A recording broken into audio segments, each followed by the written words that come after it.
한국에서는 1970년대에서 1980년대에 미국으로 이민 가는 사람이 급격하게 늘었다고 합니다.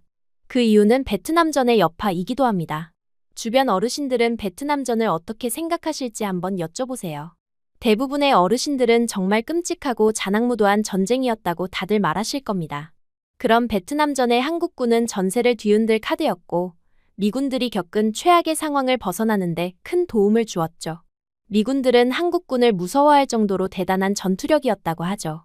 그래서 미국에선 베트남 참전 용사들의 대우가 남다르다고 합니다. 오늘 이야기의 주인공은 그런 베트남전에서 살아남고 미국으로 이민 온 할아버지를 둔 손녀의 이야기입니다. 그저 동양인 가족이 있다라는 이유만으로 놀림을 받았다고 하는데요. 그럴 때마다 할아버지가 나타나면 그 일대는 조용해진다고 합니다. 특히 50년 만에 한국을 다시 찾은 할아버지는 경주 에이펙에 갔다가 미국인들을 마주했다는데요. 그리고 그들 행동에 전 세계가 열광했다고 합니다. 무슨 일이 있었을지 이야기 들어보시죠. 구독과 좋아요는 감동블라썸에 큰 힘이 됩니다. 제 이름은 클로이 박입니다. 미국 중서부의 작은 도시에서 고등학교를 다니고 있어요. 이곳은 인구 3만 명 정도의 전형적인 소도시로 모든 사람이 서로를 아는 그런 곳이에요. 메인 스트리트 양쪽으로 늘어선 낡은 상점들과 주말마다 열리는 농산물 직거래 장터, 그리고 금요일 밤이면 온 동네가 모여드는 고등학교 미식축구 경기가 전부인 평범한 동네입니다. 외모만 보면 저는 평범한 백인 아이처럼 보일지도 모르겠어요. 밝은 갈색 머리에 연한 녹색 눈동자, 그리고 엄마를 닮은 서구적인 이목구비를 가지고 있거든요. 하지만 제 혈관 속에는 한국인의 피가 절반이나 흐르고 있습니다. 이 사실이 제 삶을 얼마나 복잡하게 만들었는지 아마 비슷한 처지에 있지 않은 사람들은 이해하기 어려울 거예요. 우리 가족의 이야기는 할아버지로부터 시작됩니다. 할아버지는 1946년 서울에서 태어나셨어요. 해방 직후의 혼란스러운 시기였죠. 어린 시절을 한국전쟁의 참상 속에서 보내셨고 피난도 다니셨다가 청년이 되어서는 베트남전에 참전하셨습니다. 당시 많은 한국 젊은이들처럼 할아버지도 조국을 위해 그리고 더 나은 미래를 위해 전장으로 향하셨어요. 베트남에서 돌아오신 후 할아버지는 가족들과 함께 미국 이민을 결심하셨습니다. 1970년대 초반의 일이었어요. 언어도 문화도 완전히 다른 이 땅에서 새로운 삶을 시작하는 것은 상상할 수 없을 만큼 힘든 일이었을 거예요. 할아버지는 낮에는 공장에서 일하시고 밤에는 영어를 배우셨어요. 주말에는 작은 한인 교회에서 다른 이민자 가족들과 함께 고향의 음식을 나누며 서로를 위로하셨죠. 그런 환경에서 자란 엄마는 어려서부터 두 세계 사이에서 균형을 잡아야 했습니다. 집에서는 한국어로 대화하고 김치와 된장찌개를 먹었지만 학교에 가면 완벽한 미국 아이가 되어야 했어요. 엄마는 늘 말씀하시죠. 당시에는 다양성이라는 개념 자체가 희박했고 다르다는 것은 곧 틀렸다는 의미로 받아들여졌다고요. 엄마도 학창시절 내내 외로움과 차별을 견뎌내야 했습니다. 하지만 그런 시련이 엄마를 더욱 강한 여성으로 만들었어요. 저는 그런 집안의 딸로 태어났지만 정작 학교에서는 혼혈이라는 이유로 늘 다르게 취급받았습니다. 초등학교 때부터 시작된 일이었어요. 처음에는 단순한 호기심에서 시작된 질문들이었죠. 아이들은 제 성이 박인 것을 신기해했고 가끔 집에서 가져온 도시락에서 나는 김치 냄새를 궁금해했어요. 하지만 중학교에 올라가면서 상황은 달라졌습니다. 호기심은 조롱으로 바뀌었고 질문은 악의적인 놀림으로 변했어요. 급식 시간이 가장 힘들었습니다. 혼자 앉아있으면 누군가가 다가와 입양된 거냐? 라고 물었어요. 제가 아니야, 할아버지가 한국분이야 라고 대답하면 아, 그럼 내 엄마가 중국인이구나 라며 비웃었죠. 한국과 중국을 구분하지 못하는 무지함도 화가 났지만 그보다 더 속상한 건 그들이 제 정체성 자체를 조롱거리로 여긴다는 사실이었습니다. 어느 날은 역사 시간에 아시아계 이민자에 대한 수업을 할 때였어요. 선생님이 19세기 중국인 노동자들의 이야기를 하자 뒤에서 누군가가 속삭였습니다. 클로이 조상들 얘기네. 그 말에 교실 전체가 웃음바다가 되었어요. 선생님은 조용히 하라고만 했을 뿐 그 발언이 얼마나 상처가 되는지 이해하지 못하셨어요. 가장 견디기 힘든 순간은 가족 사진을 가져와야 하는 과제가 있던 날이었습니다. 저는 할아버지와 함께 찍은 사진을 가져갔어요. 할아버지가 제 졸업식에 오셔서 함께 찍은 소중한 사진이었죠. 그런데 그 사진을 본 몇몇 아이들이 수군거리기 시작했어요. 왜 아시아인처럼 생긴 남자랑 같이 찍었어? 이상해. 그런 말들이 귓가에 맴돌았습니다. 집에 돌아와서 엄마에게 그 이야기를 했더니 엄마는 제 손을 꼭 잡으시며 말씀하셨어요. 클로이야, 넌 특별한 집안에서 태어났어. 할아버지는 나라를 위해 싸우신 용사이고 우리 가족은 두 나라의 아름다운 문화를 모두 가지고 있단다. 엄마의 말씀은 따뜻했지만 그런 위로의 말들이 가끔은 더 무겁게 느껴지기도 했어요. 왜 저만 이런 짐을 져야 하는지, 왜 저만 특별해야 하는지 이해할 수 없었거든요. 상황이 나아지기를 바라며 중학교 3학년 때 전학을 갔습니다. 엄마와 아빠는 새로운 환경에서는 달라질 거라고 위로해 주셨어요. 하지만 결과는 마찬가지였습니다. 새 학교에서도 제 성씨와 외모 사이의 미묘한 차이를 눈치챈 아이들이 똑같은 질문들을 던졌어요. 한국 성씨인데 왜 이렇게 생겼어? 혼혈이야? 그런 질문들을 받을 때마다 저는 점점 더 움츠러들었습니다. 고등학교에 올라와서도 상황은 크게 달라지지 않았어요. 오히려 아이들이 더 교묘해졌죠. 직접적인 놀림 대신 은근한 배제가 시작되었습니다. 그룹 프로젝트를 할 때 자연스럽게 저만 빠지거나 생일 파티나 주말 모임에 초대받지 못하는 일들이 반복되었어요. 제가 먼저 다가가려고 해도 어색한 침묵이 흘렀고 결국 저는 점점 더 혼자가 되어갔습니다. 특히 힘들었던 건 아시아계 학생들과도 완전히 어울리지 못한다는 점이었어요. 우리 학교에는 중국계나 인도계 학생들이 몇 명 있었는데 그들은 서로 뭉쳐다니면서 자신들만의 그룹을 형성하고 있었어요. 저도 그 그룹에 들어가려고 시도해봤지만 제 외모 때문인지 쉽게 받아들여지지 않았습니다. 결국 저는 어느 그룹에도 완전히 속하지 못하는 애매한 존재가 되었어요. 그런 날들이 계속되면서 저는 점점 더 예민해졌습니다. 복도에서 누군가가 웃으면 저를 비웃는 것 같았고 수업 시간에 발표를 할 때면 모든 시선이 제 외모를 평가하는 것처럼 느껴졌어요. 급식실에서 혼자 앉아있을 때면 주변 테이블의 대화 소리가 모두 저에 대한 뒷담화처럼 들렸습니다. 특히 기억에 남는 건 작년 가을 홈커밍 댄스 파티 때였어요. 모든 아이들이 짝을 찾아 들떠있던 시기였죠. 저도 내심 누군가가 저를 파트너로 초대해주기를 바랐지만 결국 아무도 오지 않았어요. 마지막 주가 되어서야 같은 반 남학생 하나가 다가왔는데 다른 애들이 다 짝이 있어서 어쩔 수 없이 물어보는 건데 같이 갈래? 라고 말하더라고요. 그 순간 저는 차라리 혼자 가지 않겠다고 대답했습니다. 집에서도 마음 편할 날이 없었어요. 가족 모임이 있을 때마다 친척들이 제 외모에 대해 이런저런 말씀을 하셨거든요. 클로이는 정말 아빠를 많이 닮았네. 한국 피가 반이나 섞였는데도 전혀 안 보여. 라는 말들이 칭찬인지 실망인지 알 수 없어서 더욱 혼란스러웠어요. 어떤 때는 한국인처럼 보이지 않는다고 아쉬워하시고 또 어떤 때는 너무 아시아적이라며 걱정하셨습니다. 학교에서 다양성의 날 행사가 있었을 때도 마찬가지였어요. 각자 자신의 문화적 배경을 소개하는 시간이었는데 저는 무엇을 발표해야 할지 고민이 되었습니다. 한국 문화를 소개하자니 제가 아는 것도 많지 않았고 그렇다고 미국 문화를 발표하기에는 제 성씨가 걸림돌이 되었어요. 결국 저는 그 행사에 참여하지 않았고 선생님은 제게 특별히 묻지도 않으셨습니다. 밤마다 침대에 누워 천장을 바라보며 생각했어요.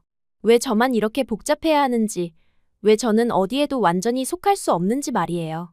친구들은 자연스럽게 자신의 정체성을 받아들이고 살아가는데 저만 늘 어정쩡한 위치에서 눈치를 보며 살아야 하는 게 억울했습니다.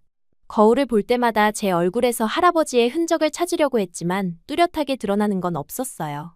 집에서는 이런 마음을 털어놓기 어려웠어요. 엄마와 아빠는 이미 충분히 걱정이 많으셨고 할아버지께는 더더욱 말씀드릴 수 없었어요. 할아버지가 이 땅에 정착하기 위해 얼마나 고생하셨는데 제가 그 후손으로서 이런 하찮은 일들로 힘들어한다고 말씀드릴 수가 없었습니다. 그러던 어느 날 제 인내심의 한계를 시험하는 사건이 일어났습니다. 점심시간이 끝나고 화장실에 들어갔는데 거기서 제 반 친구들이 제 이야기를 하고 있었어요. 클로이는 정말 이상해. 겉보기엔 백인인데 성은 한국식이고. 맞아, 부모님 중 누가 아시아계인지 궁금하다. 아마 엄마일걸? 아빠는 완전 백인처럼 생겼던데. 그 순간 제 안에서 뭔가가 터졌습니다. 그동안 참아왔던 모든 분노와 좌절감이 한꺼번에 솟구쳤어요. 화장실 칸막이 문을 박차고 나가면서 소리쳤습니다. 내가 대체 뭐가 어떻게 다르다고 뒤에서까지 이러냐고 소리쳤어요. 그 아이들은 깜짝 놀라며 저를 쳐다봤어요. 그중 한 명인 제시카가 비웃으며 말했습니다. 반쪽짜리라서 어디에도 못 끼는 거야. 그 말에 저는 완전히 이성을 잃었어요. 뭐라고 했어? 하며 제시카에게 다가갔고 서로 밀치고 끌어당기는 몸싸움이 벌어졌습니다. 제가 먼저 욕설을 퍼부었고 제시카도 지지 않고 맞받아쳤어요. 소란을 들은 다른 학생들이 선생님을 불렀고 곧이어 담임 선생님이 달려오셨습니다. 상황을 정리한 후 우리 둘 다 교장실로 가게 되었어요. 교장실 앞에서 기다리는 동안 저는 제가 한 일이 믿어지지 않았습니다. 평소에 조용하고 모범적인 학생이었던 제가 이런 일을 저질렀다니요. 교장실에 들어가자 교장 선생님이 심각한 표정으로 상황을 설명해달라고 하셨어요. 저는 떨리는 목소리로 그동안 겪어온 일들을 설명했습니다. 하지만 결국 폭력을 먼저 사용한 것은 제가 맞았고 학교 규칙을 어긴 것도 사실이었어요. 교장 선생님은 학부모 소환이 불가피하다고 말씀하셨습니다. 1시간 정도 지나자 교장실 문이 열리며 누군가가 들어왔습니다. 죄송합니다. 클로이의 할아버지입니다. 할아버지의 차분하면서도 품위 있는 목소리가 교장실을 채웠어요. 그 순간 저는 그동안 숨기고 싶었던 제 정체성의 한 부분이 이렇게 당당히 서 있다는 사실에 묘한 감정을 느꼈습니다. 부끄러움과 자부심이 뒤섞인 복잡한 마음이었어요. 제가 이 순간을 어떻게 헤쳐나가야 할지, 그리고 이 일이 앞으로 제 삶에 어떤 변화를 가져올지는 아직 알 수 없었습니다. 하지만 한 가지 확실한 건 더 이상 도망칠 수는 없다는 사실이었어요. 왜 하필 할아버지가 오셨을까요? 엄마나 아빠가 오셨다면 상황을 더 쉽게 설명할 수 있었을 텐데 할아버지께는 어떻게 말씀드려야 할지 막막했어요. 그동안 학교에서 겪은 일들을 할아버지께 털어놓은 적이 한 번도 없었거든요. 할아버지는 언제나처럼 말끔한 정장 차림이셨습니다. 진회색 양복에 깔끔하게 매듭 지은 넥타이, 그리고 항상 반짝반짝 닦아놓으신 구두까지. 70대 후반의 연세에도 불구하고 꼿꼿한 자세로 걸어 들어오시는 모습은 여전히 위엄이 있었어요. 하지만 오늘은 평소보다 표정이 더욱 진지해 보였습니다. 교장실에는 이미 제시카와 그녀의 부모님이 앉아 계셨어요. 제시카의 아버지는 이 지역에서 꽤 유명한 사업가였습니다. 작은 도시다 보니 모든 사람이 서로를 알고 있었는데 그는 특히 지역 상공회의소 회장을 지내면서 학교 이사회에도 영향력을 행사하는 인물이었어요. 제시카의 어머니 역시 학부모회에서 활발하게 활동하시는 분이었죠. 교장 선생님이 일어나 인사를 하셨습니다. 하지만 제시카의 부모님은 할아버지를 보는 순간 미묘한 표정 변화를 보였어요. 특히 제시카의 아버지는 눈썹을 살짝 찌푸리며 할아버지를 위아래로 훑어보았습니다. 그 시선에는 분명한 편견이 담겨 있었어요. 교장 선생님이 상황을 설명하기 시작했습니다. 화장실에서 일어난 다툼, 제가 먼저 욕설을 했다는 것, 그리고 몸싸움까지 벌어졌다는 사실들을 차근차근 말씀하셨어요. 할아버지는 조용히 듣고 계셨지만 저는 할아버지가 저를 어떻게 생각하실지 두려웠습니다. 그런데 제시카의 아버지가 갑자기 목소리를 높이기 시작했어요. 아니, 이게 말이 됩니까? 우리 제시카가 먼저 시비를 걸었다는 건 아니잖아요. 단순히 호기심에서 물어본 건데 그걸 가지고 폭력을 휘둘렀다는 거 아닙니까? 그의 목소리에는 분명한 화가 섞여 있었어요. 제시카의 어머니도 거들었습니다. 맞아요. 우리 아이는 피해자라고요. 상처도 입었고요. 실제로 제시카의 팔에는 작은 긁힌 자국이 있었어요. 제가 밀치는 과정에서 생긴 상처였겠죠. 할아버지는 여전히 말씀이 없으셨습니다. 다만 저를 한번 보시고는 다시 교장 선생님 쪽으로 시선을 돌리셨어요. 그 침묵이 저에게는 더욱 무겁게 느껴졌습니다. 제시카의 아버지는 계속해서 목소리를 높였어요. 이런 일이 학교에서 일어나면 안 되는 거 아닙니까? 우리가 학교를 믿고 아이를 맡겼는데 이런 폭력 사태가 벌어진다는 게 말이 됩니까? 그는 마치 자신이 학교의 후원자라는 것을 과시하듯 말했습니다. 교장 선생님도 난처한 기색이 역력했어요. 제시카의 가정이 이 지역에서 차지하는 위치를 모르지 않으셨을 테니까요. 물론 폭력은 어떤 이유로든 용납될 수 없습니다. 하지만 사건의 전후 맥락도 살펴봐야 할 것 같은데요. 그때였습니다. 제시카의 아버지가 할아버지를 보며 비웃는 듯한 표정을 지었어요. 아니, 정말로 우리 애가 동양인한테 맞았다고요? 이게 정말 말이 됩니까? 그 말에 교장실의 공기가 순간 얼어붙었습니다. 저는 그 순간 얼굴이 화끈거렸어요. 할아버지를 그렇게 지칭하는 것도 무례했지만 마치 할아버지가 여기 있을 자격이 없다는 듯한 뉘앙스가 더욱 화가 났습니다. 할아버지는 여전히 침착하셨지만 저는 다시 한번 폭발할 뻔했어요. 교장 선생님도 그 발언에 당황하시는 기색이었습니다. 그건 좀 하고 말끝을 흐리시더니 어색한 침묵이 흘렀어요. 제시카의 어머니는 남편의 팔을 살짝 잡아당겼지만 그는 아랑곳하지 않았습니다. 바로 그때였어요. 교장 선생님의 시선이 할아버지의 외투에 멈췄습니다. 할아버지는 항상 외투 왼쪽 가슴 부분에 작은 배지를 달고 다니셨는데 평소에는 그냥 장식품 정도로만 생각했었어요. 하지만 교장 선생님은 그 배지를 유심히 보시더니 갑자기 말을 멈추셨습니다. 교장 선생님이 조심스럽게 몸을 앞으로 기울이며 물었어요. 실례지만 혹시 베트남전에 참전하신 분이신가요? 그 질문에 교장실의 분위기가 급변했습니다. 제시카의 부모님도 갑자기 할아버지를 다시 보기 시작했어요. 할아버지는 잠시 배지를 내려다보시더니 고개를 끄덕이셨습니다. 예, 옛날 일입니다. 그 대답은 너무나 담담했어요. 마치 그저 일상적인 질문에 답하는 것처럼 차분하셨습니다. 하지만 교장 선생님의 반응은 완전히 달랐어요. 곧바로 자세를 고쳐 앉으시더니 목소리 톤이 완전히 바뀌었습니다. 나라를 위해 싸워주셔서 진심으로 감사합니다. 그 말씀에는 진정한 존경심이 담겨 있었어요. 순간 교장실의 공기가 바뀌었습니다. 아까까지만 해도 거만하게 굴던 제시카의 아버지는 갑자기 입을 다물고 말았어요. 제시카의 어머니도 어색한 표정으로 할아버지를 쳐다보았습니다. 아까 전에 그 무례한 발언이 얼마나 부적절했는지 깨달은 듯했어요. 교장 선생님이 계속 말씀하셨습니다. 제가 군복무를 할 때 베트남전 참전용사 분들에 대한 이야기를 많이 들었습니다. 정말 존경스럽습니다. 그 진심 어린 감사 표현에 할아버지는 겸손하게 고개를 숙이셨어요. 제시카의 아버지가 어색하게 목을 가다듬었습니다. 아까의 오만한 태도는 온데간데 없이 사라졌어요. 아, 그러시군요. 저희가 몰랐습니다. 그의 목소리는 현저히 작아져 있었습니다. 할아버지는 여전히 겸손하셨어요. 별일 아닙니다. 다만 오늘은 제 손녀 일로 와서 죄송합니다. 그 말씀에 교장 선생님이 고개를 저으셨어요. 아닙니다. 오히려 제가 상황을 제대로 파악하지 못해서 죄송합니다. 교장 선생님의 태도 변화는 확실했어요. 이 사건에 대해서는 좀 더 신중하게 접근해야겠습니다. 제시카의 아버지는 완전히 위축되어 있었어요. 아까까지만 해도 자신의 영향력을 과시하려던 그가 이제는 조심스럽게 말했습니다. 아이들끼리의 다툼이니까.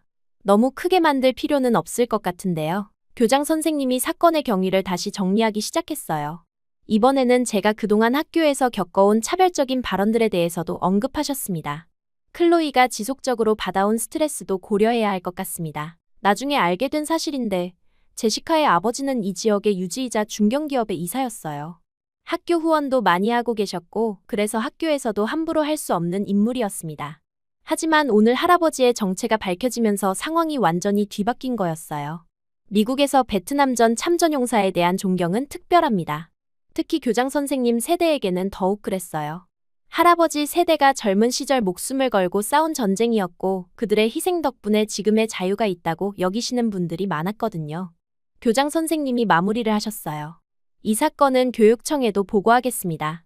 다만 클로이와 제시카 모두에게 상담 기회를 제공하고 앞으로 이런 일이 재발하지 않도록 학교 차원에서 다양성 교육을 강화하겠습니다. 제시카의 부모님은 더 이상 이 일을 제기하지 않았어요.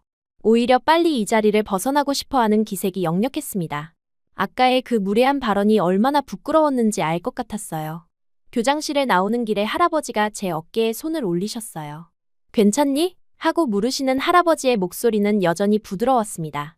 저는 고개를 끄덕였지만 사실은 복잡한 감정이 얽혀 있었어요. 며칠 후 학교 게시판에는 다양성과 배려라는 주제의 글이 올라왔습니다. 모든 학생들이 서로의 배경을 존중해야 한다는 내용이었어요. 평소 같으면 그냥 지나쳤을 공지사항이었지만 이번에는 달랐습니다. 그 글 속에는 제가 겪은 일들이 반영되어 있었어요. 복도에서 만난 몇몇 학생들의 시선도 바뀌었습니다. 제시카 사건에 대한 소문이 퍼지면서 어떤 아이들은 저를 신기하게 보기 시작했어요. 클로이 할아버지가 베트남전 용사래 하는 속삭임들이 들렸습니다. 제시카는 그 이후로 저를 피하기 시작했어요. 복도에서 마주쳐도 고개를 돌리거나 다른 길로 갔습니다. 그녀의 친구들도 마찬가지였어요. 아마 집에서 부모님께 꾸중을 들었을 것 같았습니다. 그날 밤 집에 돌아온 저는 처음으로 할아버지께 그동안의 일들을 털어놓았어요. 학교에서 겪은 차별들, 제 정체성에 대한 혼란들 그리고 오늘 교장실에서 느낀 복잡한 감정들까지 모든 것을 말씀드렸습니다. 할아버지는 조용히 들어주시더니 서재로 가셨어요. 그리고 오래된 사진첩 하나를 가져오셨습니다. 이걸 보여주고 싶었는데 때가 오지 않았다고 생각했단다. 할아버지가 사진첩을 펼치시자 젊은 시절의 할아버지 모습이 나타났어요. 사진 속의 할아버지는 초라한 군복을 입고 계셨지만 표정만큼은 당당했습니다. 동료 군인들과 함께 찍은 사진, 전장에서의 일상을 담은 사진들이 가득했어요. 그 중에서도 가장 인상 깊었던 건 할아버지가 혼자 찍은 사진이었습니다. 어린 나이였지만 눈빛만큼은 확고했어요. 이때가 22살이었지. 무서웠지만 동시에 자랑스러웠단다. 내가 조국을 위해 무언가를 할 수 있다는 게 말이야. 할아버지의 목소리에는 그 시절의 기억이 생생히 담겨 있었어요. 할아버지가 계속 말씀하셨습니다. 전쟁터에서 만난 미군들은 우리를 동료로 대했어. 피부색이 다르고 언어가 달라도 같은 편에서 싸우는 전우였거든. 그때 난 처음으로 진정한 존중이 무엇인지 알았지. 그 사진들을 보면서 저는 새로운 감정을 느꼈어요. 지금까지는 할아버지를 그냥 자상한 할아버지로만 생각했는데 사실 그분은 한나라의 역사를 몸소 경험하신 분이었던 거예요. 그리고 그 역사가 바로 제 핏줄 속에 흐르고 있다는 사실을 깨달았습니다. 클로이야, 넌 부끄러워할 필요가 없어. 우리 가족은 두 나라를 모두 사랑하는 마음으로 살아왔단다. 그게 우리의 자랑이야. 할아버지의 말씀에 저는 눈물이 났어요. 그동안 숨기고 싶었던 제 정체성이 사실은 자랑스러운 것이었다는 걸 그제야 깨달았습니다. 그날 밤 제 침대에 누워 생각했어요. 오늘 교장실에서 일어난 일은 단순한 우연이 아니었을 거예요. 할아버지의 그 작은 배지 하나가 모든 상황을 바꿔놓았습니다. 그리고 그 순간 저는 제가 어떤 가문의 후손인지 처음으로 실감할 수 있었어요. 이제 저는 더 이상 제 정체성을 숨기고 싶지 않았습니다. 할아버지가 보여주신 그 당당함을 저도 배우고 싶었어요. 그분이 바로 저희 가족의 시작이었고, 저는 그 자랑스러운 계보를 이어가는 사람이었습니다. 교장실에서 있었던 일 이후로 몇 주가 지났습니다. 학교에서의 분위기는 확실히 달라졌지만, 저는 여전히 제 정체성에 대해 완전히 편안해지지는 못했어요. 그런 중에 뜻밖의 소식이 들려왔습니다. 2025년 10월 중순 경주에서 열리는 APEC 회의에 맞춰 저희 가족이 한국으로 여행을 가게 된 거예요. 사실 이 여행은 몇 년 전부터 엄마가 계획하고 계셨던 일이었습니다. 엄마는 어릴 때 할아버지, 할머니와 함께 한국을 2번 정도 방문한 적이 있다고 하셨어요. 하지만 그때는 너무 어려서 기억이 흐릿하고 성인이 된 후로는 한 번도 가보지 못하셨다고 했어요. 특히 할머니가 돌아가신 후로는 더욱 그리운 마음이 커지셨다고 하셨습니다. 할아버지는 처음에는 주저하셨어요. 나이도 많고 긴 비행이 부담스럽다고 하시면서요. 하지만 엄마의 끈질긴 설득과 제가 함께 가겠다고 하자 결국 마음을 바꾸셨습니다. 클로이도 자신의 뿌리를 알아야 할 때가 되었구나 라고 말씀하시며 여행을 승낙하셨어요. 아빠는 아쉽게도 함께하지 못했습니다. 회사에서 중요한 프로젝트가 진행 중이어서 몇 주간 자리를 비울 수 없다고 하셨어요. 하지만 너희들끼리 좋은 시간 보내고 와 라며 흔쾌히 보내주셨습니다. 오히려 엄마와 할아버지 그리고 제가 함께하는 3대가 모인 여행이 더 의미 있을 것 같다고 말씀하셨어요. 출발 전 몇 주 동안 저는 한국에 대해 공부했습니다. 지금까지는 할아버지의 고향 정도로만 생각했던 한국이었는데 막상 가게 되니 더 알고 싶어졌어요. 한국의 역사, 문화 그리고 현재 모습까지. 인터넷으로 서울의 스카이라인을 보고 K-팝과 한국 드라마가 전 세계적으로 인기를 끌고 있다는 사실도 알게 되었습니다. 엄마는 여행 준비를 하면서 계속 감탄하셨어요. 어릴 적 2번 정도 왔지만 올 때마다 완전히 다른 나라가 되어 있더라. 고 말씀하시며 기대에 찬 표정을 지으셨죠. 특히 스마트폰으로 최신 서울 사진들을 보시면서는 이게 정말 내가 알던 그 서울이 맞나 하며 놀라워하셨어요. 할아버지도 마찬가지였습니다. 1970년대 초에 떠나신 후로 몇 번 오지 못하셨으니 50년 넘게 변한 고향의 모습이 어떨지 궁금해하셨어요. 내가 태어난 곳이 어떻게 변했을지 상상도 안 된다. 고 말씀하시면서도 설렘을 감추지 못하셨습니다. 드디어 출발 날이 왔습니다. 공항에서 할아버지는 여전히 말끔한 정장 차림이셨어요. 긴 비행길이라 편한 옷을 입으라고 해도 첫인상이 중요하다며 양복을 고집하셨습니다. 그 모습을 보면서 저는 할아버지가 얼마나 이 여행을 중요하게 생각하시는지 알 수 있었어요. 14시간이 넘는 긴 비행이었지만 기대감 때문인지 생각보다 빨리 지나갔습니다. 기내에서 한국 영화를 보고 한국어 기초 회화책도 읽어봤어요. 할아버지는 대부분 잠을 주무셨지만 가끔 깨어나서는 창밖을 내다보시며 깊은 생각에 잠기셨습니다. 인천공항에 도착했을 때의 첫인상은 정말 압도적이었어요. 공항 자체가 하나의 거대한 도시 같았습니다. 곳곳에 설치된 디지털 안내판들, 깔끔하고 현대적인 시설들, 그리고 질서정연하게 움직이는 사람들을 보면서 저는 감탄했어요. 이곳이 정말 할아버지가 태어나신 나라구나 하는 실감이 났습니다. 할아버지는 공항을 둘러보시면서 계속 고개를 저으셨어요. 이게 정말 우리나라가 맞나? 라고 중얼거리시면서 믿기 어렵다는 표정이셨습니다. 엄마도 마찬가지였어요. 20년 전만 해도 이렇지 않았는데 라며 놀라워하셨어요. 서울에 도착해서 첫 며칠은 정말 바쁘게 지냈습니다. 경복궁, 명동, 홍대, 강남까지 서울의 대표적인 명소들을 둘러봤어요. 할아버지는 특히 경복궁에서 오랫동안 머무르셨습니다. 젊은이들이 외국인들이 거리를 꽉 채운 모습을 보면서 눈가가 촉촉해지셨어요. 놀라운 건 할아버지의 한국어였습니다. 50년 넘게 미국에서 사시면서도 한국어를 잊지 않고 계셨어요. 택시 기사님과 자연스럽게 대화하시고 식당에서 주문도 직접 하셨습니다. 그런 할아버지를 보면서 저는 새로운 면을 발견했어요. 엄마와 저는 연신 사진을 찍었습니다. 전통 건물과 현대적 빌딩이 조화를 이루는 서울의 모습, 길거리 음식의 다양함, 그리고 친절한 사람들까지. 모든 것이 신기하고 새로웠어요. 특히 제가 놀란 건 한국 사람들의 패션 센스와 기술 활용도였습니다. 모든 사람이 스마트폰을 능숙하게 사용하고 카드 결제나 QR코드 결제가 일상화되어 있었어요. 서울에서의 시간이 지나고 드디어 경주로 향할 날이 왔습니다. APEC 회의가 열리는 기간이라 경주는 평소보다 더욱 북적였어요. 각국 대표단들과 기자들 그리고 관광객들로 인해 도시 전체가 활기에 넘쳤습니다.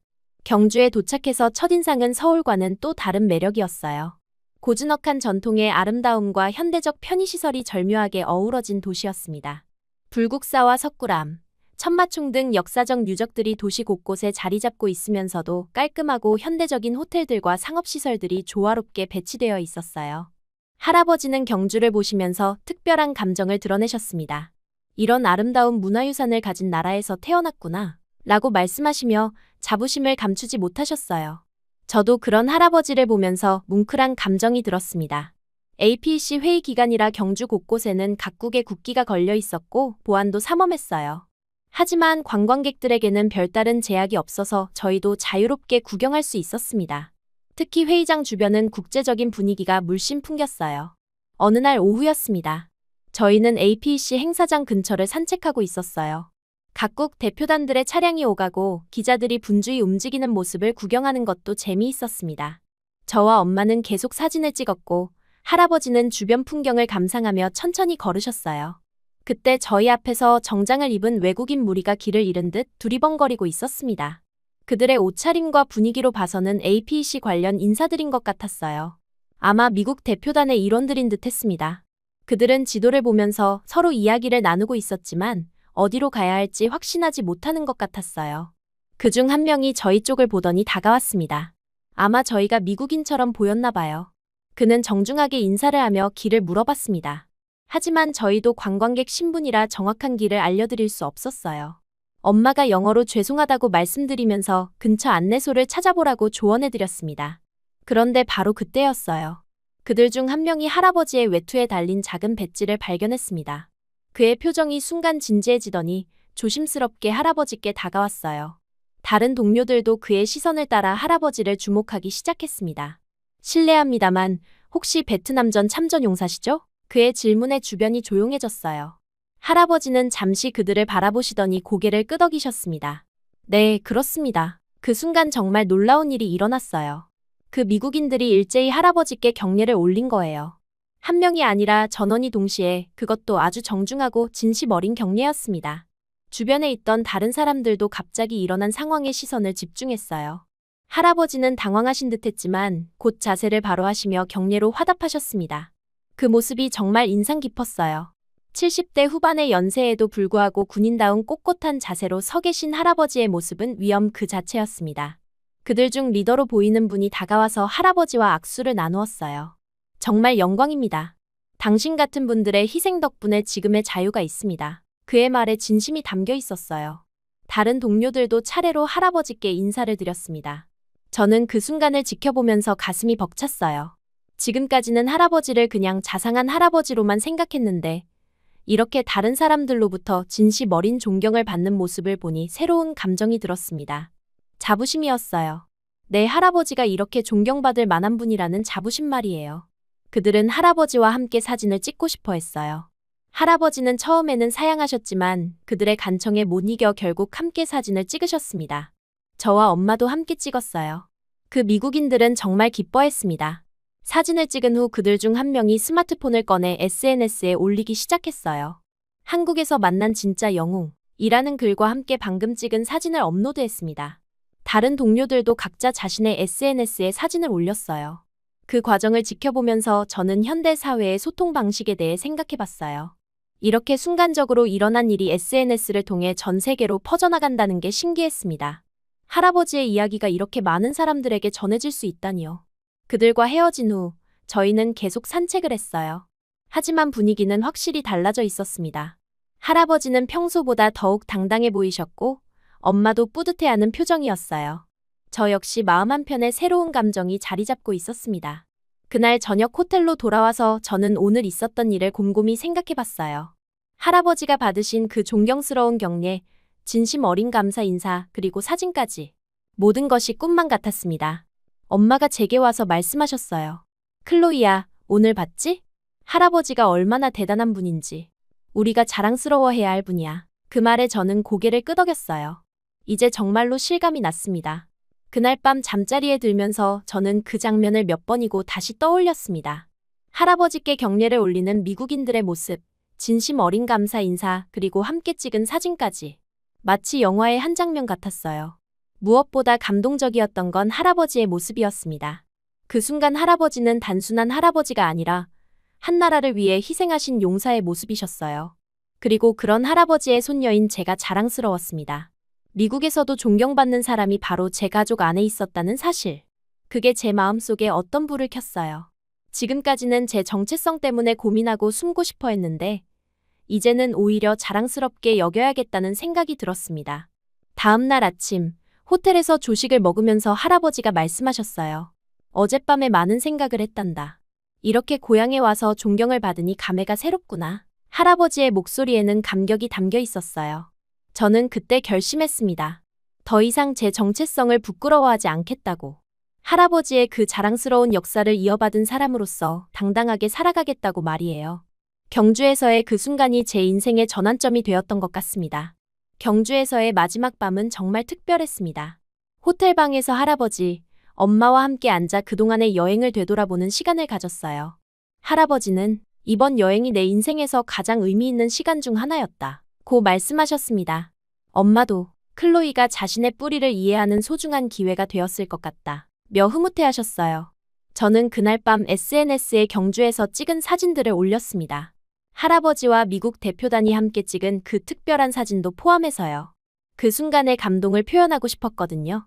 공항으로 가는 차 안에서 할아버지는 창밖을 바라보며 깊은 생각에 잠기셨습니다.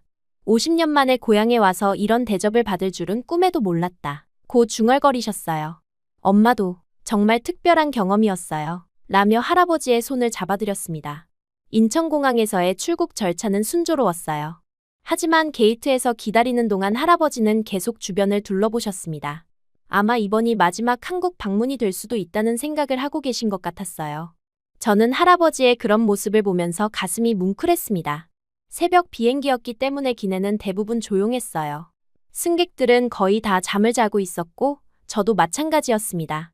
긴 여행의 피로가 몰려오면서 거의 14시간 내내 자고 있었어요. 가끔 깨어나면 창밖의 구름들을 보거나 기내식을 먹는 정도였습니다. 할아버지와 엄마도 대부분 주무셨어요. 특히 할아버지는 연세를 생각하면 긴 비행이 힘드셨을 텐데 다행히 편안하게 주무시는 것 같았습니다. 가끔 깨어나시면 저를 보시며 미소를 지으셨어요. 비행기 안에서 저는 이번 여행에 대해 많은 생각을 했습니다. 한국에서 본 것들, 느낀 것들, 그리고 할아버지에 대해 새롭게 알게 된 것들까지. 모든 것이 제게는 새로운 세계였어요. 특히 경주에서의 그 순간은 제 인생에서 잊을 수 없는 장면이 될 것 같았습니다. 드디어 미국 공항에 도착했습니다. 시차 때문에 몸이 무거웠지만 집에 돌아온다는 안도감이 있었어요. 입국 심사를 마치고 짐을 찾는 동안 할아버지는 역시 집이 최고다 라고 말씀하셨지만 표정에는 아쉬움도 섞여 있었어요. 공항에서 나와 차에 올라탄 후 저는 여행 내내 비행기 모드로 설정해둔 휴대폰을 다시 켰습니다.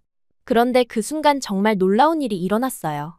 휴대폰이 문자와 알림 소리로 완전히 폭주 상태가 된 거예요. 화면에 나타난 숫자들을 보고 저는 깜짝 놀랐습니다. 알림 132개, DM 28개, 그리고 수십 개의 친구들 멘션까지. 평소에는 하루 종일 받아도 10개 정도의 알림이 전부였는데 이건 정말 이상한 일이었어요. 심지어 모르는 사람들의 팔로우 요청도 계속 들어오고 있었습니다. 당황해서 SNS를 열어봤는데 제가 믿을 수 없는 광경이 펼쳐져 있었어요. 제가 경주에서 올린 할아버지와 미국 대표단의 사진이 엄청난 속도로 퍼지고 있었습니다. 좋아요 수가 평소의 100배는 넘어 보였고 공유 횟수도 계속 늘어나고 있었어요. 더 놀라운 건 미국 대표단 중 한 분이 그 사진을 리포스트하신 것이었습니다. 한국에서 만난 진짜 전쟁 영웅이라는 글과 함께 저희가 함께 찍은 사진을 올리셨어요.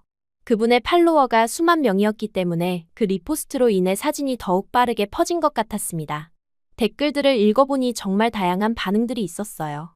내 할아버지는 정말 대단해. 이 사진을 보고 울었어. 한국은 정말 놀라운 나라야. 같은 감동적인 댓글들이 대부분이었습니다.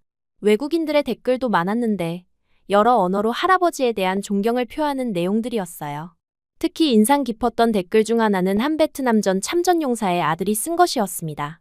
제 아버지도 베트남전에 참전하셨어요. 이런 아름다운 순간을 공유해 주셔서 감사합니다. 라는 내용이었어요. 그 댓글을 보면서 저는 할아버지의 경험이 많은 사람들과 연결되어 있다는 것을 깨달았습니다. 더욱 놀라운 건 몇몇 외신 기자들로부터 인터뷰 요청 메시지가 온 것이었어요. 한 기자는 한국계 미국인 가족의 이야기를 다루고 싶다 고 했고, 다른 기자는 베트남전 참전용사의 한국 방문기를 기사로 쓰고 싶다 고 했습니다. 저는 이런 관심을 받을 줄은 전혀 예상하지 못했어요. 할아버지와 엄마도 제 휴대폰 화면을 보고 놀라셨습니다. 이게 대체 무슨 일이냐 고 하시면서도 할아버지는 약간 당황스러워 하셨어요. 평생 조용히 사신 분이 갑자기 이런 주목을 받게 되니 어색하실 만했습니다. 차 안에서 저는 계속 댓글들을 읽어봤어요. 정말 전 세계 곳곳에서 온 반응들이었습니다. 호주에서, 유럽에서, 심지어 남미에서도 댓글이 달려 있었어요. 할아버지의 이야기가 이렇게 많은 사람들에게 감동을 준다는 사실이 신기했습니다. 특히 한국 사람들의 댓글이 많았어요. 할아버지께 감사드립니다. 진짜 영웅이세요. 우리나라를 위해 싸워주셔서 고맙습니다. 같은 내용들이었습니다. 한국어 댓글들을 할아버지께 번역해드리니 할아버지는 눈가가 촉촉해지셨어요. 집에 도착한 후에도 알림은 계속 왔습니다. 친구들로부터도 연락이 쏟아졌어요. 클로이, 이거 내가 올린 거 맞아? 너 완전 유명해졌네. 할아버지 정말 멋지시다. 같은 메시지들이었습니다. 평소에는 별로 연락하지 않던 친구들도 메시지를 보내왔어요. 학교 친구들의 반응도 다양했습니다. 어떤 친구는 와, 내가 이런 대단한 할아버지를 둔 줄 몰랐어 라고 했고, 다른 친구는 이제 내가 왜 항상 자랑스러워했는지 알겠어 라고 말했어요. 사실 제가 항상 자랑스러워했던 건 아니었는데 이제는 정말로 그런 마음이 들기 시작했습니다. 소셜미디어의 힘이 정말 대단하다는 것을 실감했어요. 경주에서 일어난 그 순간적인 사건이 불과 하루 만에 전 세계로 퍼져나간 거니까요. 할아버지는 내가 젊었을 때는 이런 일이 상상도 안 됐는데 라고 말씀하시며 신기해하셨습니다. 그날 밤 저는 침대에 누워 스마트폰을 보면서 계속 새로운 댓글들을 확인했어요. 시간이 지날수록 더 많은 사람들이 사진을 보고 반응을 보이고 있었습니다. 좋아요 수는 이미 수천 개를 넘어섰고 공유 횟수도 계속 증가하고 있었어요. 그 과정에서 저는 정말 많은 것을 배웠습니다. 할아버지의 이야기가 단순히 우리 가족만의 이야기가 아니라는 것을요. 전쟁과 희생 그리고 자유에 대한 이야기는 국경을 넘어 많은 사람들의 마음을 움직이는 보편적인 가치였습니다. 한 댓글에서는 이 사진은 우리가 왜 참전용사들을 잊으면 안 되는지 상기시켜준다라고 썼어요. 다른 댓글에서는 가족의 유산은 정말 중요하다라고 했습니다. 이런 댓글들을 읽으면서 저는 제 정체성에 대해 완전히 새로운 시각을 갖게 되었어요. 무엇보다 놀라운 건 한국에 대한 관심이 높아진 것이었습니다. 많은 사람들이 한국에 가보고 싶다, 한국 문화에 대해 더 알고 싶다 는 댓글을 달았어요. 할아버지의 이야기를 통해 한국이라는 나라에 대한 긍정적인 인식이 퍼지고 있다는 것을 느꼈습니다. 저는 그 순간 문득 깨달았어요. 제 핏줄에 흐르는 그 역사와 헌신이 지금 이 모든 찬사와 연결되어 있다는 것을요. 지금까지는 숨기고 싶었던 제 뿌리가 이제는 자랑이 되었습니다. 그동안 부끄러워했던 제 정체성이 사실은 이렇게 많은 사람들에게 감동을 줄 수 있는 소중한 것이었어요. 갑자기 전 세계가 저희 가족을 바라보는 것 같은 느낌이었습니다. 하지만 이제는 그런 시선이 부담스럽지 않았어요. 오히려 할아버지의 이야기를 더 많은 사람들과 나누고 싶다는 마음이 들었습니다. 그날 밤 제가 마지막으로 확인한 건 할아버지께서 주무시는 모습이었어요. 침실 문을 살짝 열어보니 할아버지는 평온하게 주무시고 계셨습니다. 그 모습을 보면서 저는 생각했어요. 할아버지는 여전히 그 자상하고 겸손한 분이시지만 이제 저는 그분이 얼마나 대단한 분인지 알게 되었다고요. 소셜미디어의 반응을 보면서 저는 현대 사회의 소통 방식에 대해서도 생각해봤어요. 과거에는 이런 개인적인 경험이 가족이나 가까운 친구들과만 공유되었을 텐데 지금은 전 세계 사람들과 즉시 나눌 수 있다는 게 정말 놀라웠습니다. 동시에 책임감도 느꼈어요. 이렇게 많은 관심을 받게 되니 할아버지의 이야기를 더 정확하고 의미 있게 전달해야겠다는 생각이 들었습니다. 단순한 개인적 경험을 넘어서 역사와 가족 그리고 정체성에 대한 더 깊은 메시지를 전할 수 있을 것 같았어요. SNS 반응들을 확인하는 것도 있었지만 그보다 더 중요한 일이 있었어요. 할아버지에 대해 그리고 할아버지가 겪으신 전쟁들에 대해 제대로 알고 싶었거든요. 먼저 베트남전에 대해 검색해봤어요. 지금까지는 역사 시간에 배운 단편적인 지식만 있었는데 이제는 달랐습니다. 할아버지가 직접 참여하신 전쟁이었으니까요. 1964년부터 1973년까지 거의 10년간 지속된 전쟁이었다는 것을 알았어요. 그리고 한국이 미군 다음으로 가장 많은 병력을 파병했다는 사실도 처음 알았습니다. 특히 놀라운 건 한국군의 활약이었어요. 백마부대, 청룡부대, 맹호부대 같은 이름들이 나왔는데 이들이 베트남에서 얼마나 용맹하게 싸웠는지에 대한 기록들이 많았습니다. 할아버지도 이런 부대 중 하나에 속해 계셨을 거라는 생각을 하니 가슴이 뭉클했어요. 베트남전 참전용사들의 증언 영상도 몇 개 찾아봤습니다. 할아버지와 비슷한 연세의 분들이 당시 상황을 생생하게 들려주시는 모습을 보면서 할아버지도 이런 경험들을 하셨겠구나 하는 생각이 들었어요. 정글에서의 힘든 작전, 동료들과의 우정, 그리고 고향에 대한 그리움까지. 그런데 베트남전을 찾아보다 보니 자연스럽게 한국전쟁에 대해서도 관심이 생겼습니다. 할아버지가 1946년생이시니까 전쟁이 일어났을 때는 겨우 4살이셨겠지만 어린 시절을 그 참혹한 시기에 보내셨을 거예요. 6.25 전쟁에 대해 검색하면서 저는 정말 충격을 받았습니다. 1950년부터 1953년까지 3년간 벌어진 전쟁에서 수백만 명이 목숨을 잃었다는 사실, 그리고 전 국토가 폐허가 되었다는 것을 알게 되었어요. 당시 사진들을 보니 정말 아무것도 남지 않은 땅에서 사람들이 어떻게 살아갔는지 상상하기 어려웠습니다. 특히 서울이 여러 번 점령당하고 탈환되는 과정에서 얼마나 많은 사람들이 피난을 다녔는지, 가족들이 흩어졌는지에 대한 기록들을 읽으면서 할아버지의 어린 시절이 어땠을지 짐작할 수 있었어요. 아마 할아버지 가족도 그런 혼란 속에서 살아남기 위해 정말 힘들게 지내셨을 거예요. 그리고 전쟁 이후 복구 과정에 대해서도 알게 되었습니다. 1960년대까지도 한국은 세계 최빈국 중 하나였다는 사실이 놀라웠어요. 그런 상황에서 할아버지가 베트남전에 참전하셨다는 것은 단순히 국가를 위한 의무감뿐만 아니라 가족의 생계를 위한 선택이기도 했을 거라는 생각이 들었습니다. 한국전쟁과 베트남전 사이의 연관성도 찾아봤어요. 한국이 베트남전에 파병한 이유 중 하나가 한국전쟁 때 도움을 받은 미국에 대한 보답의 의미도 있었다는 것을 알았습니다. 그리고 베트남전 참전을 통해 얻은 경제적 지원이 한국의 경제 발전에 큰 도움이 되었다는 사실도 처음 알았어요. 이런 역사적 맥락을 이해하고 나니 할아버지의 삶이 단순한 개인의 이야기가 아니라 한국 현대사의 중요한 한 부분이라는 것을 깨달았습니다.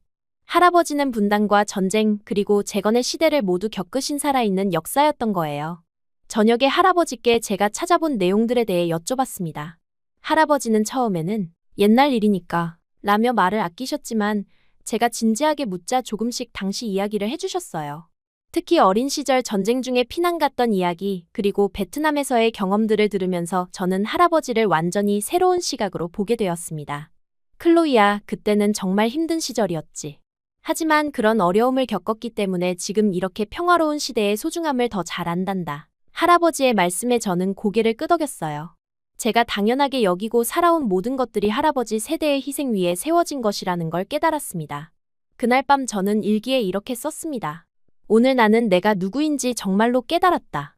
나는 단순히 혼혈이 아니라 자랑스러운 역사를 가진 가족의 일원이다. 그리고 이제는 그 사실을 세상에 당당히 말할 수 있다. 주말 동안 저는 집에서 이 모든 상황을 소화하려고 노력했어요. 갑작스러운 관심과 유명세가 어색하기도 했지만 동시에 제 안에서 뭔가 단단해지는 느낌이 들었습니다. 월요일에 학교에 가면 모든 것이 달라져 있을 거라는 확신이 서서히 생기고 있었어요. 하지만 무엇보다 확실한 건 이제 저는 제 정체성을 더 이상 숨기지 않을 거라는 것이었습니다.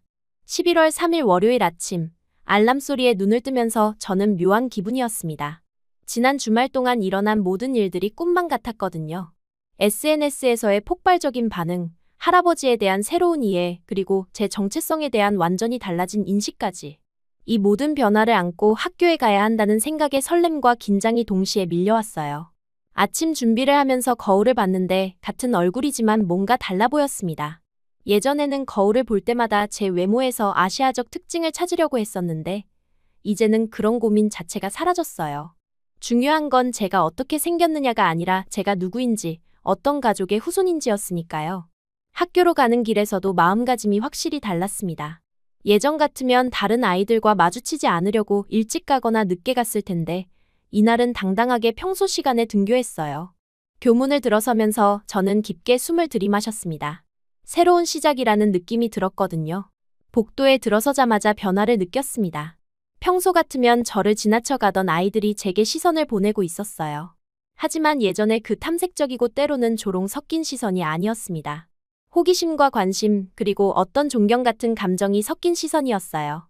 먼저 다가온 건 같은 반 친구인 에밀리였어요.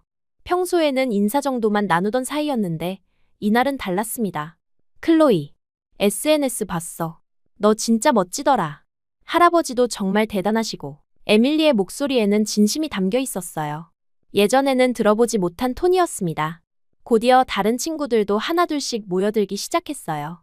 와, 내 할아버지가 베트남전 참전용사셨구나. 그 사진 정말 감동적이었어. 한국에서 찍은 다른 사진들도 보여줘. 같은 말들이 쏟아졌습니다. 전에는 저에 대한 관심이 주로 왜 성이박이야? 부모님 중 누가 아시아계야? 같은 질문들이었다면 이제는 제 가족의 역사와 문화에 대한 긍정적 호기심이었어요. 특히 놀라웠던 건 제이슨의 반응이었습니다. 그는 평소 학급에서 인기가 많은 아이였는데 저와는 별로 말을 섞지 않던 사이였어요. 그런 제이슨이 제게 다가와서 말했습니다. 클로이, 내 할아버지도 베트남전에 갔었어. 내 할아버지랑 어쩌면 같은 곳에서 싸웠을지도 모르겠다. 그의 말에 저는 깜짝 놀랐어요. 제이슨에게 그런 가족사가 있다는 걸 전혀 몰랐거든요. 첫 번째 수업은 영어 시간이었습니다. 수업이 시작되기 전 존슨 선생님이 제게 다가오셨어요. 평소에도 친절하셨지만 오늘은 특별한 관심을 보이셨습니다. 클로이, 우리 수업 시간에 내 할아버지 이야기를 해줄래? 특히 한국과 미국의 관계에 대해서 말이야. 선생님의 제안에 저는 잠시 망설였어요. 예전 같으면 절대 그런 관심의 중심에 서고 싶지 않았을 텐데요. 하지만 이번에는 달랐습니다. 네, 좋아요. 라고 대답했어요. 수업 중간에 선생님이 저를 소개하시자 반 아이들이 집중해서 들었습니다. 저는 할아버지의 이야기, 한국전쟁과 베트남전의 역사적 의미, 그리고 최근 경주에서 있었던 일까지 차근차근 설명했어요. 말하는 동안 제 목소리에 떨림은 없었습니다. 오히려 자신감이 넘쳤어요. 수학 시간에는 더욱 놀라운 일이 일어났습니다. 평소 저를 무시하던 브래드가 제게 다가와서 클로이, 어제 내 부모님이 내 할아버지 이야기를 하시더라. 정말 존경스럽다고 하셨어? 라고 말했어요. 브래드는 예전에 제 도시락에서 나는 김치 냄새를 놀려댔던 아이였는데 그런 아이가 이렇게 말하다니 믿기 어려웠습니다. 점심시간이 되었습니다. 예전 같으면 급식실에서 혼자 앉거나 구석진 자리를 찾아다녔을 텐데 이날은 달랐어요. 급식줄에 서 있는데 여러 친구들이 클로이, 우리랑 같이 앉자 고 말했습니다. 선택의 여지가 있다는 게 신기했어요. 급식실에서는 더욱 흥미로운 대화들이 오갔습니다. 사라가, 클로이, 한국 음식 중에 뭐가 제일 맛있어? 라고 물었고 마이클은 케이팝 좋아해? 요즘 정말 인기더라 고 했어요. 이런 질문들은 예전에도 있었지만 톤이 완전히 달랐습니다. 예전에는 이상하다는 식이었다면 이제는 정말 궁금해서 묻는 거였어요. 체육 시간에는 더욱 극적인 변화가 있었습니다. 농구팀을 나누는데 평소 같으면 저는 항상 마지막에 선택받거나 아예 제외되곤 했어요. 하지만 이날은 팀 주장인 알렉스가 저를 먼저 지목했습니다. 클로이, 우리 팀 할래? 그 순간 저는 정말 놀랐어요. 알렉스는 학교에서 가장 인기 있는 아이 중 하나였거든요. 경기 중에도 팀원들이 저에게 패스를 많이 해줬고 실수를 해도 격려해줬어요. 괜찮아, 클로이. 다음에 잘하면 돼. 라는 말들을 들으면서 저는 스포츠가 이렇게 즐거운 것이었나 하는 생각이 들었습니다. 예전에는 항상 눈치를 보고 위축되어 있었는데 이날은 자유롭게 뛸 수 있었어요. 오후 수업들도 마찬가지였습니다. 과학 시간에는 실험 파트너를 정하는데 여러 명이 저와 함께하고 싶어 했어요. 예전에는 항상 혼자 하거나 마지못해 받아주는 파트너와 함께 했는데 이제는 선택권이 생겼습니다. 하지만 가장 의미 있었던 순간은 역사 시간이었어요. 윌슨 선생님이 20세기 아시아 역사에 대해 설명하시면서 한국전쟁과 베트남전을 언급하셨습니다. 예전 같으면 저는 고개를 숙이고 눈치를 봤을 텐데 이번에는 달랐어요.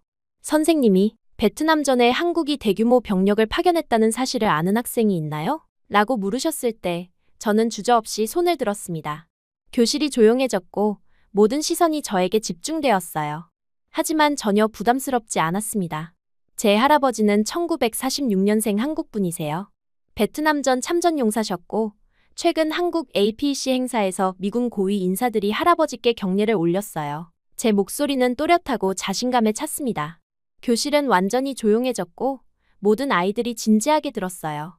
선생님이 정말 대단하시네요. 더 자세한 이야기를 들려줄 수 있을까요? 라고 하시자 저는 할아버지의 젊은 시절 이야기, 한국전쟁 때의 어린 시절 그리고 베트남전 참전 경험에 대해 설명했습니다. 주말 동안 공부한 역사적 배경 지식도 함께 이야기했어요.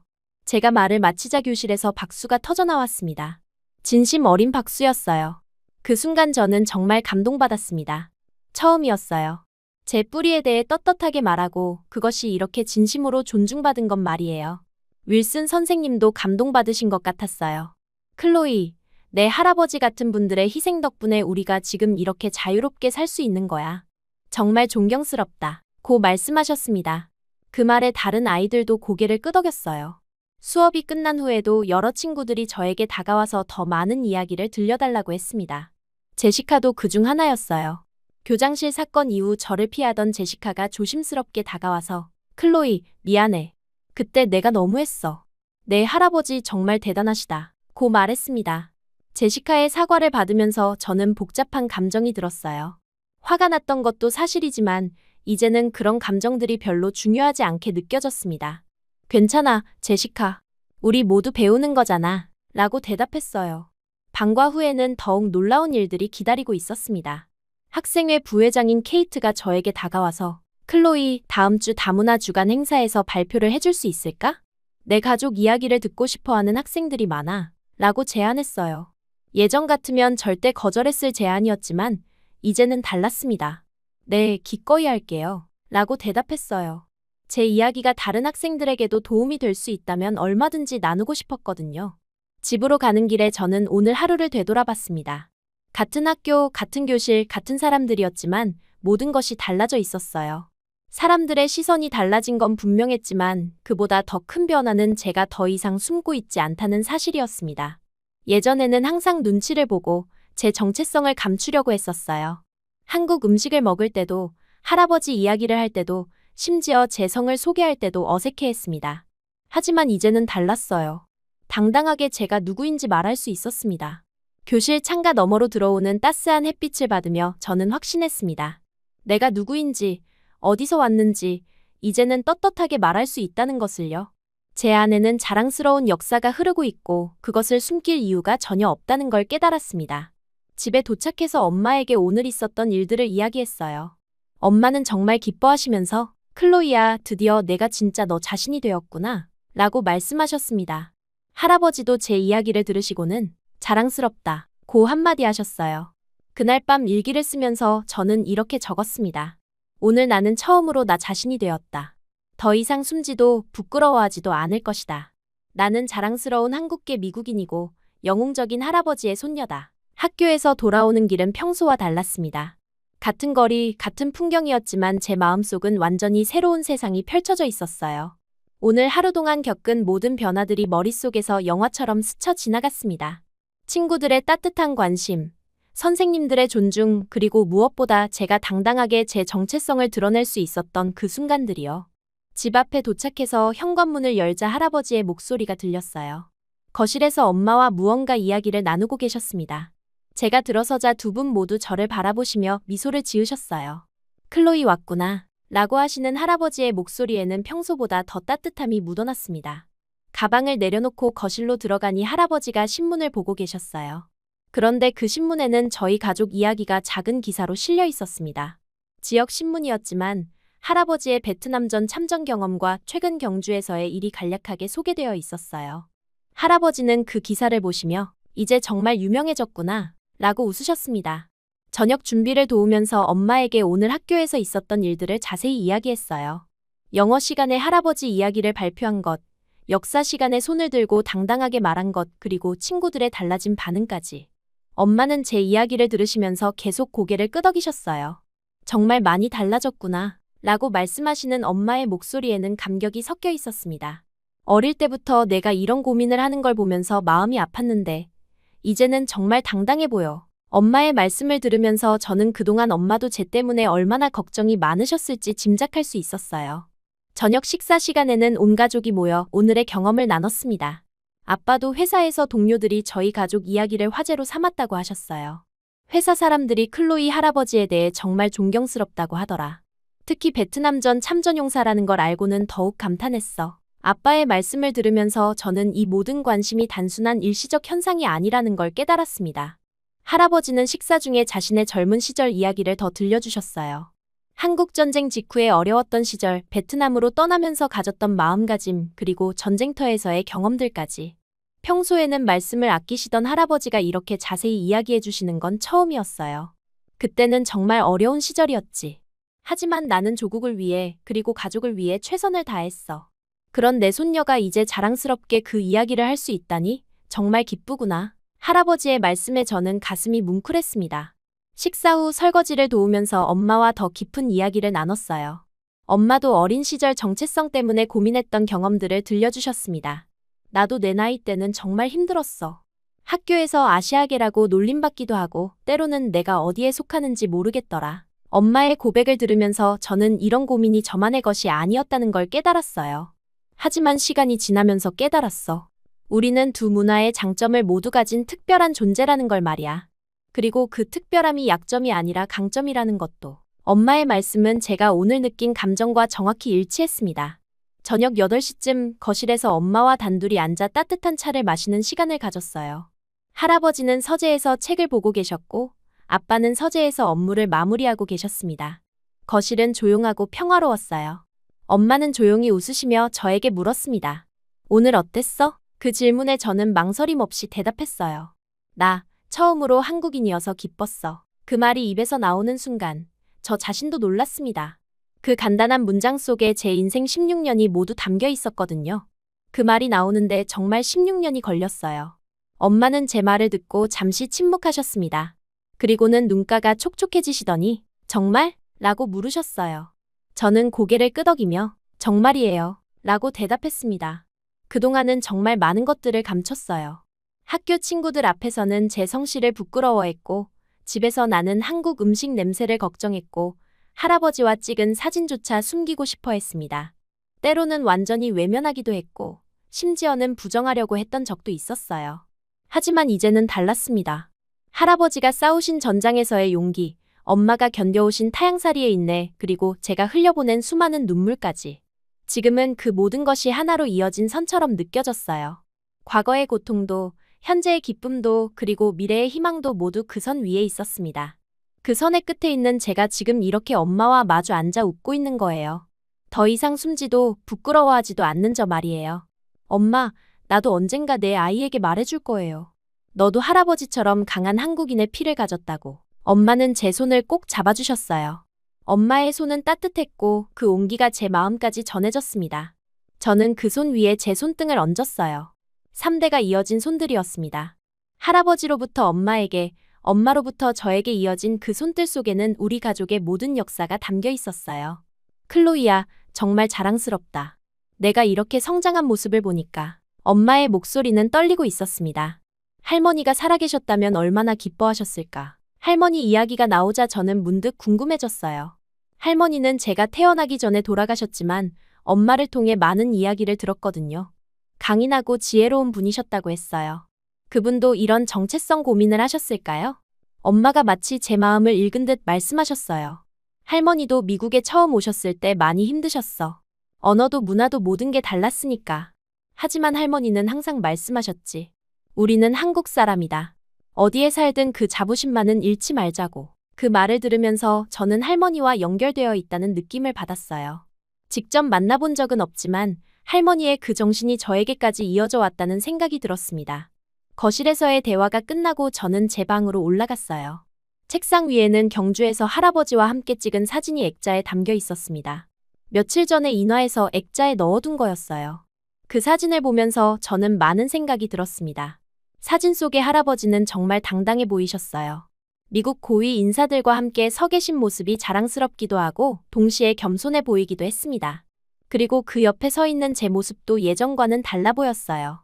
더 이상 어색해하거나 숨으려 하지 않는 당당한 모습이었습니다. 책상 서랍에서 일기장을 꺼냈어요. 몇 달 전만 해도 일기장에는 고민과 걱정들로 가득했었는데 이제는 전혀 다른 내용을 쓸 수 있을 것 같았습니다. 펜을 들고 오늘의 마지막 기록을 남기기 시작했어요. 오늘은 정말 특별한 하루였다. 나는 처음으로 내가 한국인이라는 사실이 기뻤다. 더 정확히 말하면 한국계 미국인이라는 것이 자랑스러웠다. 글을 쓰면서 저는 단어 하나하나에 신경을 썼습니다. 이 순간의 감정을 정확히 기록하고 싶었거든요. 할아버지의 용기, 엄마의 인내, 그리고 나의 성장. 이 모든 것이 하나의 이야기가 되었다. 나는 더 이상 혼혈이라는 단어로 나를 정의하지 않을 것이다. 혼혈이라는 단어를 쓰면서 저는 잠시 멈췄어요. 그 단어가 얼마나 저를 괴롭혔는지 생각해보니 복잡한 감정이 들었습니다. 하지만 이제는 달랐어요. 나는 이 두 세계를 연결하는 하나의 자랑스러운 한국인이다. 마지막 문장을 쓰고 나서 저는 펜을 내려놓았습니다.